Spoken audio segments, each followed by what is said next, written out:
اللهم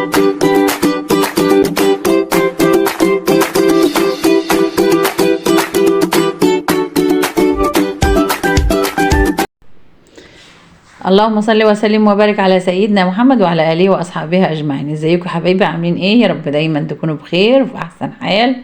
احنا بقى في الشتاء والجو الساقع ده، عايز بقى كده نعمل شويه مخبوزات حلوين كده يدفونا في الشتاء ويدفونا في الساقعه اللي احنا فيها ديت. وهنعمل النهارده بعجينه واحده، هنعمل يعني معجنات حلوه كده بعجينه واحده. هنعمل البقسماط بتاعت الافران، وكمان هنعمل معاها الباتيه، وهنعمل الكرواسون، كله من عجينه واحده. وتعالوا بقى يلا نسمي بسم الله ونصلي على رسولنا عليه افضل الصلاه والسلام. وما تنسوش تحطوا لايك بقى كده، ولو انتوا اول مره بتتابعوني يا ريت تشتركوا في القناه وتفعلوا جرس التنبيه علشان يوصلكم كل وصفاتي، وتبخلوش عليا بلايكاتكم ولا بكومنتاتكم الحلوه. اول حاجه معايا كوبايه دافيه، لازم تكون دافيه عشان السقعه اللي احنا فيها ديت. وهننزل بمعلقه كبيره من السكر، وهنزل بالخميره، وهنزل بمعلقه من الخل، وهنزل عليهم بنص كوبايه من الزيت، وهنزل بقى بحوالي 3 كوبايات من الدقيق. طبعا لو احتجت ازود دقيقه لو ليه انا حسيت ان الميه كتير على الدقيق، انا طبعا حسيت ان الميه كتير على الدقيق بتاعي، فهنزل كمان بكوبايه دقيق، يعني هعمل كده 4 كوبايات من الدقيق. وهنزل بقى لحد ما العجينه بتاعتنا تتلم كده. عايزين عجينه تكون طريه حلوه، ما تكونش ناشفه قوي ولا تكون طريه قوي، عجينه كده تكون حلوه وملمسها يكون ناعم او بالشكل ده. طبعا زي ما قلت لكم بقى انا احتجت شويه دقيق كده، فحطيت حوالي كوبايه كمان، يعني خدت 4 كوبايات من الدقيق. طبعا اللي وصل لحد كده ميبخلش عليا باللايك، واللي بيشوفني لاول مره يشترك في القناه. عايزين يا جماعه ان يعني انا تعبت والله من الكلمه ديت، كل ما يعني كل فيديو كده اقول لكم عايزين نكمل 1000 مشترك، فبالله عليكم كده تساعدوني وتدعموني وتقفوا جنب مني كده عشان اكمل 1000 مشترك، واكون خلصت كده اخر شرط من الشروط اللي هي يعني بتاعه اليوتيوب. طبعا سبتها بقى اختمرت شويه، وبعد كده هجيبها بقى واقطعها. هقسم العجينه لنصين، هاخد يعني هقسمها لثلاث، هي اقسمها نصين اتنين. هاخد نص اعمل بيه البقسماط او بالشكل ده كده، هفرده بقى وابرمه كده، ومعايا بقى السمسم اهوت، وهفرده بقى في قلب الصينيه كده، وافرد البقسمايه قد البقسمايه اللي انا عايزاها.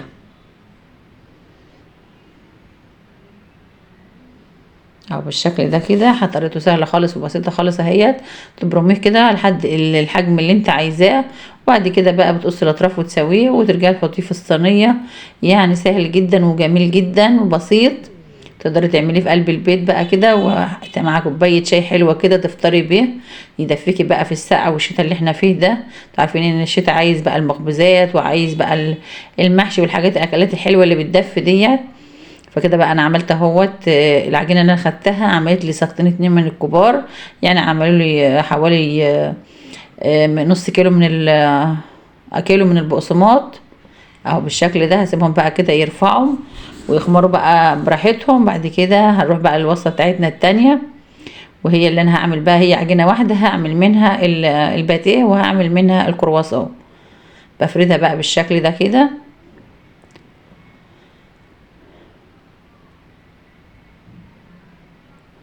طبعا بقى بفردها، والسمنه معايا بقى طبعا عشان كانت في الفريزر، كانت لسه ما فكتش قوي، وده المطلوب. احنا عايزينها تكون يعني ما تكونش سايبه وما تكونش جامده، بس طبعا هي كانت بقى لسه ما فكتش قوي يعني، فانا حاولت كده ان انا اعملها بايدي. هنجيب بقى كده بنفردها على العجينه بتاعتنا بالشكل ده.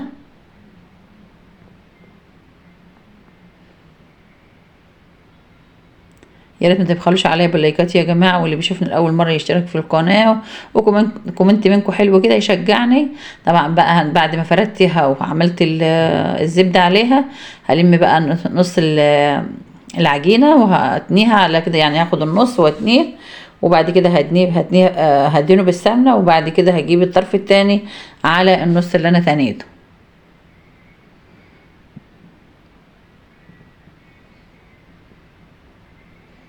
هدهن برضو كده اللي انا لميتهم على بعضهم دول هدهنهم، وبعد كده بقى هجيب الطرف ده والطرف ده والمهم على بعضهم، وهسيبها ترتاح بقى في التلاجة من تحت كده شوية. يعني هي طبعا الزبدة بتاعتنا متماسكة، بس برضو لازم نريحها شوية كده في التلاجة، وهنسيبها بعد كده هنفردها تاني مع بعض، وهتشوفوا هنعملها ازاي. يعني طريقتها سهلة خالص وبسيطة، ومن عجينة واحدة عملنا كمية مخبوزات جميلة حلوة. يعني ده كله كان نص كيلو دقيق، او ازود من نص كيلو شوية. طبعا انا طبقتهم على بعض اهوت، واحطهم بقى في الطبق تاني وارجعهم تاني، احطهم في التلاجة شوية ترتاح، وبعد كده هجيبها فردها تاني. ده بعد بقى ما ارتاحت بقى، هجيبها بقى وافردها بالنشابة، وبعد كده هقطعها معاكم وهشكلها بقى. هعمل نصها من الباتيه ونصها هعمله كرواسون. انا كده خلاص فردتها اهوت. هجيب بقى معايا السكينة او القطاعة وهقطعها بقى، وهشكل منها، اعمل نصها مثلثات عشان اعمل منها الكرواسون، والنص التاني هعمله كده تقطيع عادي كده اهو زي ما حضراتكم شايفين.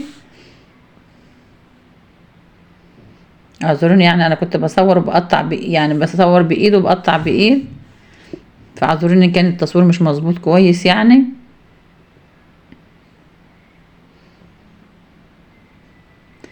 كده انا بعد ما فردتها قسمتها نصين، النص الاولاني قطعته علشان اعمل به الباتيه، والنص التاني عملته مثلثات اهوت علشان اعمل منه الكرواسون.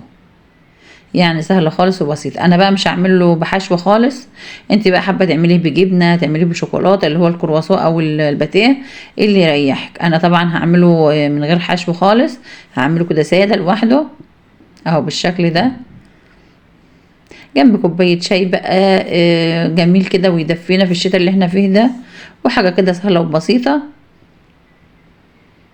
انا بقى هعمل معاكم واحده باتيه وواحده كرواسون، وهخلص بقى الباقي مع ايه مع نفسي.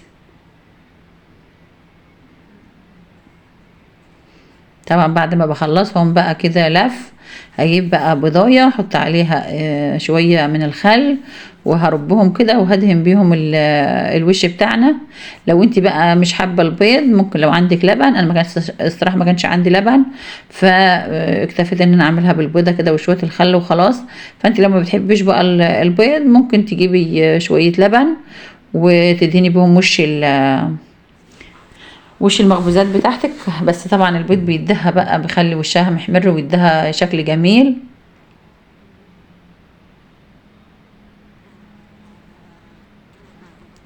اهوت. بتفرديها بقى كده عشان تيجي بتدي معاكي شكل كرواسون حلو. الصينيه بتاعتنا بقى دهنها كده ايه بتاع دهنة زيت بسيطة، ورصيت فيها بقى الكرواسون، ورصيت فيها الباتيه، واسيبهم بقى يخمروا برضو، وهشغلهم ادخلهم بقى في النار، على النار بعد ما يعني يتضاعفوا كده وحجمهم يكبر، يعني بعد ما يخمروا كده ويتضاعفوا ادخلهم بقى على نار تكون حوالي 200 او 180، وهسيبهم كده من يعني مش هشغل عليهم الشوايه من تحت الاول.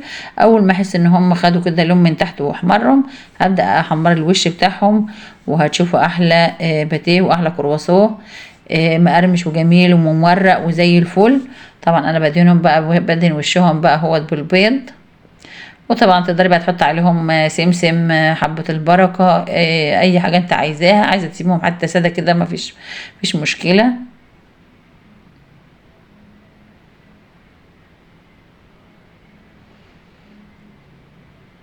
هدهن بقى وشهم واحط عليهم سمسم زي ما قلت لكم، وبعد كده هسيبهم بقى يخمروا خالص. وبعد ما يخمروا هندخلهم بقى الفرن على درجة 180 او 200، حسب كل واحدة حسب فرنها، يعني حسب الفرن بتاعك. طبعا انت بتبقي عارفة فرنك يعني اعلى درجة ايه عندك، فانت على اعلى درجة وتحطيه، لان المخبوزات بتبقى عايزة درجة حرارة عالية.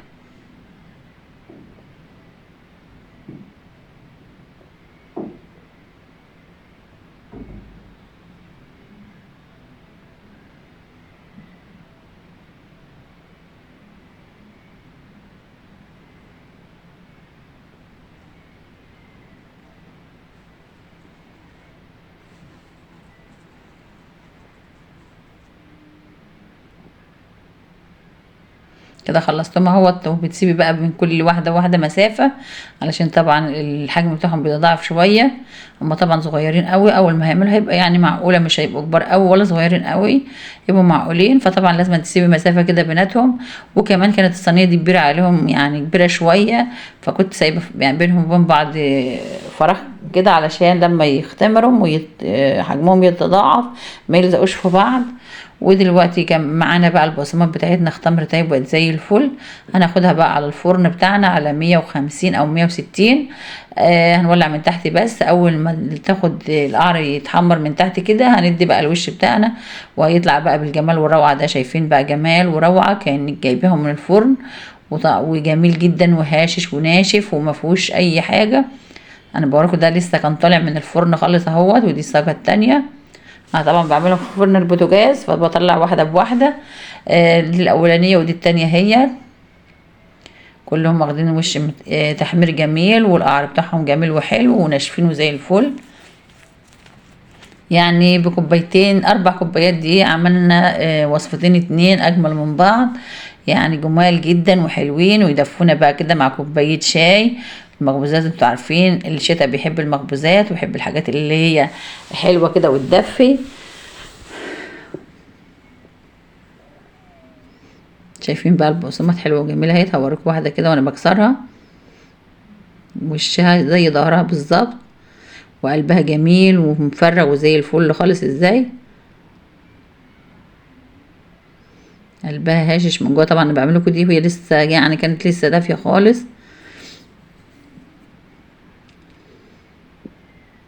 وهوريكم بقى الباتيه، وهوريكم الكرواسو، يعني مقرمش وهاشش وجميل وممرق وزي الفل، تحفه وجميل. وبعجينه واحده عملنا الكميه الحلوه ديت، يعني ب4 كوبايات دقيق او بنص كيلو دقيق عملنا الكميه الجميله ديت. طبعا زي ما قلت لك بقى، عايزه تحشيه عايزه تعمليه ساده. شايفين بقى الجمال والروعه، مورق وزي الفل، مستوي من جوه وزي العسل خالص اهو. شايفين انا بفردها خالص معاكم اهيت. لو عجبكم بقى الفيديو ما تنسونيش بقى باللايك والشير وسبسكرايب. اشوفكم بقى في فيديو جديد ووصفه جديده، والسلام عليكم ورحمه الله وبركاته.